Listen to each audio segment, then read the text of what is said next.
Valerian and the City of a Thousand Planets is hitting theaters soon. Should you check out Luc Besson's latest space adventure? We'll tell you right now at Screen Junkies News. We need the two of you to be the guardians of our future. Hello there, I'm Dan Merle. I'm Andy Signor. And Andy, we are reviewing Valerian and the City of a Thousand Planets, directed by Luc Besson, who, you know, over the years, whether it's a good movie or a bad movie, it's always an interesting movie. He gives you something to look at. He gives you something to look at, and I have to say, this was a movie that I put as a sleeper top 10 summer hit on my list, mainly a protest vote, because it looked so damn interesting going into it, and I have so many thoughts about this movie. So out of curiosity, I want to know what you thought of it. I really liked it. Look, I think if it's something different. It's something that I really give a lot of effort for, of applause for showing this effort of trying to give us new visuals. Like, I think the visuals are what are going to sell this film. I have some issues with it. Some things going on that make it, I think, great versus really good. But for me, it was just a very fun sort of space adventure with sort of visuals I hadn't seen before, and it just kept going. It just keeps going on this mission that you're just on board for, and you're seeing new sequences and action sequences and visuals that you haven't seen. It kept my interest and my interest in seeing more of this universe. Yeah, this is Luc Besson at his most expansive. Like, there were no corners cut on this. Mm-mm. Like, this is as expansive and as surreal a universe as I've seen in a movie in a really long time. Like, I will compare it to Mad Max in this way. Like, this is a world that the director has crafted in the way that George Miller created that world of Fury Road.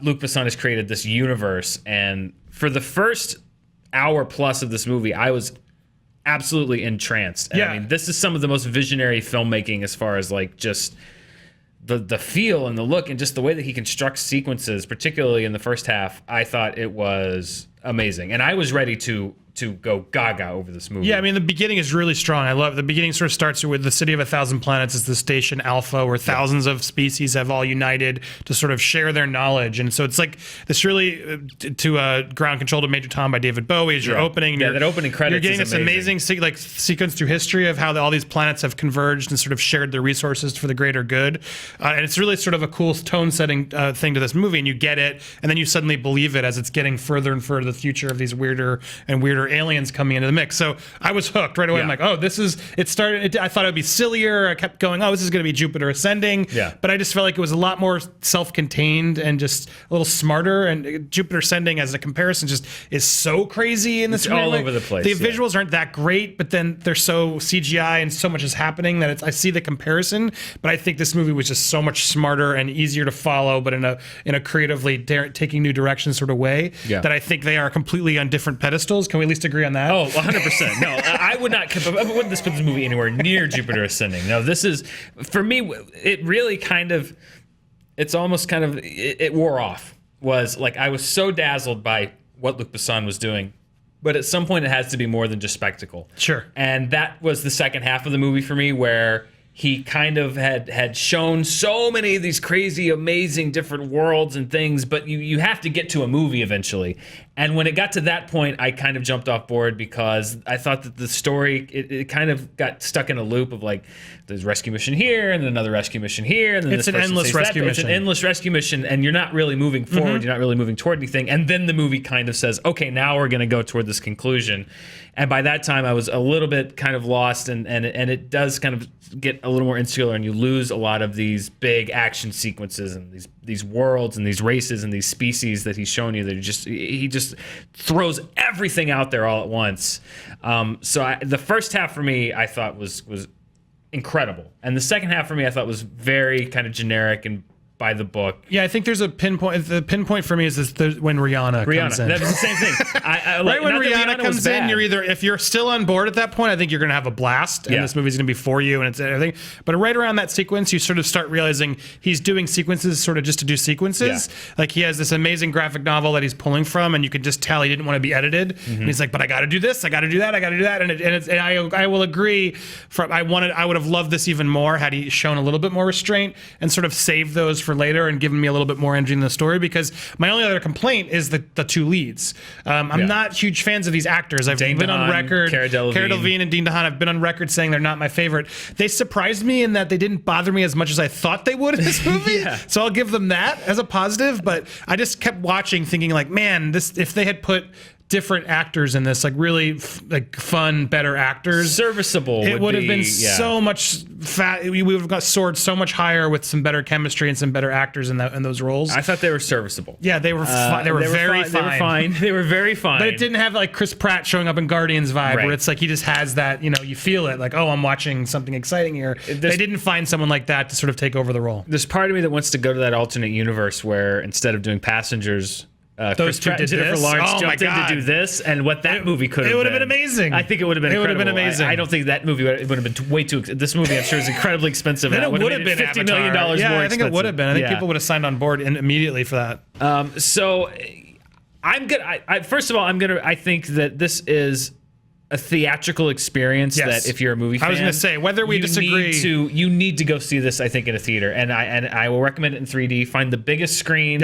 the best 3D. The IMAX is really fun. Anything that you can find to just really let this wash over you, because I will 100% recommend this movie as a theatrical experience, because Luc Besson, just the scale of what he's doing, and the innovation of how he does action sequences and all these different planets and these alien species, and he gives them personality that you didn't think these crazy, weird-looking things could have.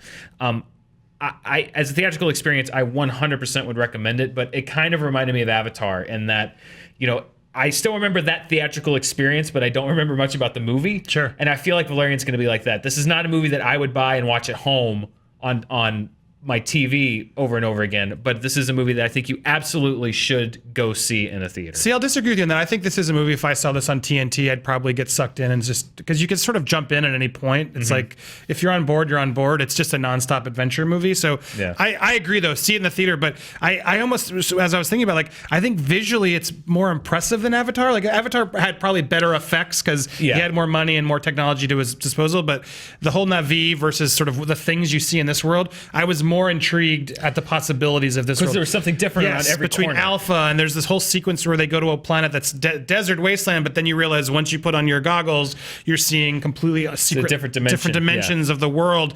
When he's shooting that gun, that just sort of happens when he lands, and it gives him steps that he's landing on.